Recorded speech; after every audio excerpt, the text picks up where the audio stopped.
Assalamualaikum warahmatullahi wabarakatuh. Selamat berjumpa kembali dengan saya, Lawyer Rojani SPD, guru mata pelajaran bahasa Inggris di SMP Negeri 4 Alu. Dalam kesempatan kali ini, saya akan mengemukakan persepsi, pemahaman, kemudian praktik yang telah saya lakukan yang terkait dengan diferensiasi.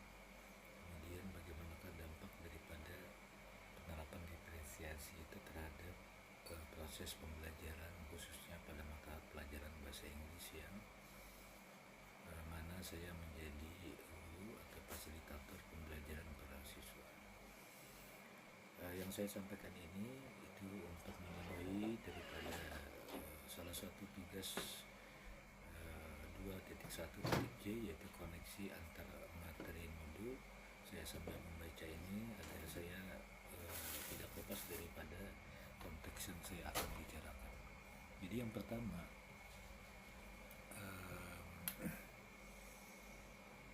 apa yang dimaksud dengan pembelajaran berdiferensiasi dan bagaimana hal ini dapat dilakukan di kelas. Jadi jika ditinjau dari sudut pandang persepsi saya berdasarkan pemahaman yang saya dapatkan terkait dengan teori maupun praktik diferensiasi itu, maka saya dapat mengatakan bahwa yang pertama, bahwa diferensiasi itu kan berasal dari kata bahasa Inggris itu differentiation, atau di dalam kata kerjanya yaitu differentiate. Nah, differentiate ini kalau dari sudut pandang ilmu morfologi, kalau kita lebih kecilkan ke dalam phoneme, maka dia akan menjadi different. Ya, kemudian kalau kita kata kerjakan, kalau itu kan kata adjektif ya, kata sifat. Kalau kita ubah bentuknya itu menjadi kata kerja, maka dia akan berbentuk differ, yang artinya membedakan. Nah, hakikat daripada makna diferensiasi ini sebetulnya itu. Jadi bagaimana kita memahami bahwa dalam konteks universal tidak ada satupun daripada makhluk ini, khususnya yaitu kita manusia atau murid, itu sama persis antara satu dengan yang lain. Artinya kita senantiasa berinteraksi dengan perbedaan-perbedaan. Lalu bagaimana kita katakanlah di dalam konteks proses pembelajaran itu memfasilitasi perbedaan itu agar setiap perbedaan itu kita dapat akomodir dan mencapai daripada level atau tahap pencapaian daripada masing-masing perbedaan itu. Nah, sebagaimana contoh yang pernah dulu dan sampai sekarang saya terapkan pada awal ini, itu memang diferensiasi ini dalam proses pembelajaran itu yang saya dapatkan ya hasilnya, itu dampaknya itu sungguh luar biasa atau sangat signifikan, utamanya di dalam menumbuhkan motivasi intrinsik siswa untuk belajar, khususnya dalam mata pelajaran bahasa Inggris. Yang saya lakukan yang pertama yaitu dalam kaitan diferensiasi ini, saya terbiasa ya, sebelum mengajar itu saya ingin mendapatkan lebih dahulu seperti apa profil atau gambaran utuh tentang murid saya, seperti apa yang mereka butuhkan, seperti apa yang mereka inginkan. Katakanlah saya sebagai guru mereka seperti apa yang mereka inginkan. Kemudian pembelajaran bahasa Inggris itu pada aspek mana yang ingin mereka pelajari dan bagaimana cara mempelajarinya. Nah, itu biasanya saya muat begitu di dalam angket yang saya bagikan kepada siswa sebelum proses pembelajaran bahasa Inggris itu dimulai. Jadi berdasarkan data daripada angket itu, lalu saya mencoba untuk katakanlah mensimulasikan diri saya untuk dapat memenuhi apa yang menjadi kebutuhan siswa. Kan kebutuhannya kan berbeda-beda antara satu dengan siswa lain, referensi mereka itu berbeda. Apa yang mereka harapkan dari guru, apa yang mereka harapkan belajar, apa yang mereka harapkan dalam proses pembelajaran itu tidak sama satu dengan yang lain. Lalu tugas saya waktu itu atau pada saat itu adalah bagaimana mengakomodir tadi setiap perbedaan itu. Nah, katakanlah dari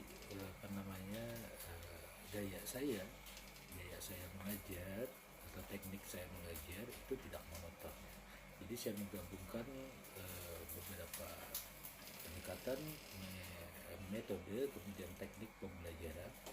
Kalau dalam bahasa Inggris ya seperti grammar translation method, direct method, kemudian audio lingual method, Gestopedia, kemudian natural approach, kemudian communicative approach, dan lain-lain ya.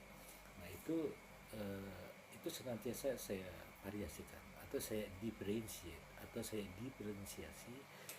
untuk katakanlah memenuhi apa yang menjadi kebutuhan dasar siswa tadi, yaitu mendapatkan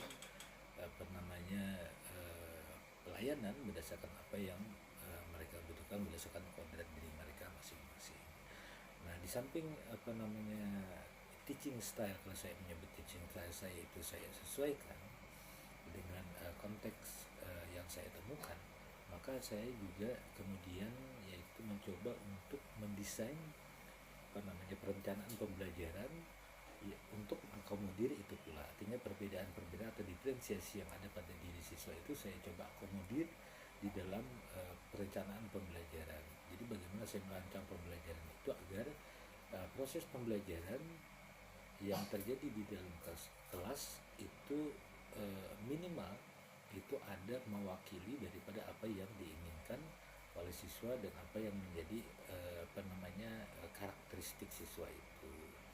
Nah, di samping perencanaan pembelajaran tentu yang menjadi substansi perencanaan pembelajaran itu adalah materi yang disajikan. Saya juga menyajikan materi-materi yang berbeda, yang tentu yang pertama sesuai dengan level mereka, kemudian saya mencoba untuk mengakomodir apa yang menjadi minat di masa mereka, kemudian saya juga mencoba untuk mendiferensiasi level ya, bahasa Inggris gitu ya, seperti apa yang cocok bagi mereka, kemudian metode yang saya jelaskan tadi, metode seperti apa yang saya nanti implementasikan di dalam kelas, bagaimana metode itu dapat berjalan sesuai dengan materi, sesuai dengan daya dukung, kemudian sesuai dengan apa yang menjadi fokus atau tujuan pembelajaran. Nah, hasilnya memang sekali lagi itu sangat luar biasa ya. Itu bukan sekedar teori, saya mempraktikkan sendiri, dan itu bukan saya sendiri yang melakukannya, tapi diakui oleh orang lain, diakui oleh guru-guru atau sekolah, bahwa memang ketika saya menerapkan itu mampu meningkatkan motivasi belajar siswa yang luar biasa. Jadi dari siswa yang malas belajar, dari siswa yang tidak ingin atau bahkan tidak senang dengan bahasa Inggris itu menjadi senang, dan dari siswa yang biasa saja bahasa Inggrisnya itu menjadi luar biasa, sebagaimana yang telah saya paparkan sebelumnya pada video-video berikutnya dengan contoh-contoh real jawaban daripada siswa, atau Bapak Ibu bisa lihat di YouTube saya itu bagaimana saya melakukan pembelajaran bahasa Inggris. Itu tidak monoton ya, jadi setiap kegiatan baik di dalam maupun di luar kelas itu saya lakukan, baik mandiri, berpasangan, berkelompok, dengan berbagai macam jenis kegiatan yang kesemuanya itu saya memang fokuskan untuk bagaimana kegiatan itu adalah kegiatan yang autentik ya, atau mirip kejadiannya dengan peristiwa nyata di dalam kehidupan siswa ya. Jadi bukan sesuatu yang sifatnya halusinasi atau figuratif ya, tapi saya mencoba untuk menyajikan apa yang saya rancang pembelajaran itu di dalam sebuah konteks yang memang autentik.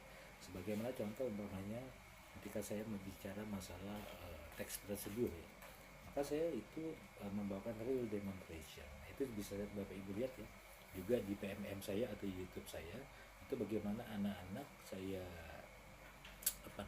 saya bangun budaya positif di dalam kelas itu atau konteks pembelajaran itu yang menyerupai daripada apa yang memang terjadi di lapangan. Jadi mereka memasak di dalam kelas, tapi dengan catatan mereka melakukan semuanya itu presentasinya di dalam bahasa Inggris. Dan karena memang itu sebuah kegiatan yang mereka sukai dan kebetulan juga apa namanya sesuai dengan apa yang menjadi minat mereka di dalam sebuah kegiatan pembelajaran, maka tentu hasilnya juga luar biasa, dan saya juga tidak menduga sama sekali hasilnya demikian. Bapak Ibu sekali lagi bisa lihat contohnya di video-video saya di YouTube atau di yang saya sebagai ketua ya upload di PMM. Nah itu jelas sekali ya, jelas sekali apa namanya signifikansi daripada penerapan pembelajaran berdiferensiasi di dalam kelas. Nah, mungkin itu secara singkat yang saya dapatkan terkait yang saya dapat sampaikan terkait dengan diferensiasi. Jadi sekali lagi diferensiasi secara teoritis maupun praktis itu memang terbukti secara signifikan itu menumbuhkan motivasi intrinsik siswa yang tentu nanti berdampak kepada ketercapaian tujuan atau kompetensi yang sesuai dengan intelijensi siswa masing-masing. Dan tidak hanya itu saja, bahwa diferensiasi ini juga nanti akan membangun budaya pembelajaran yang positif. Jadi banyak sekali dampak yang positif yang muncul daripada penerapan diferensiasi ini. Cuma memang di sisi lain diferensiasi ini itu menuntut daripada kesungguhan, kerja keras tentunya, dan konsistensi di dalam penerapannya. Karena ini menurut pengalaman saya, penerapan diferensiasi ini menuntut energi yang besar ya. Karena kita melakukan sesuatu yang memang luar biasa. Diferensiasi ini luar biasa. Bagaimana kita menciptakan suatu proses pembelajaran yang merangkul gitu ya, merangkul semua siswa. Nah, ini luar biasa sekali dengan mendiferensiasikan berbagai macam metode pendekatan teknik, berbagai macam perencanaan, berbagai macam materi dan daya dukung ya, berbagai macam kegiatan. Nah itu diramu dalam satu kesatuan untuk mencapai tujuan. Nah seperti itu Bapak Ibu yang dapat saya sampaikan pada kesempatan kali ini. Mudah-mudahan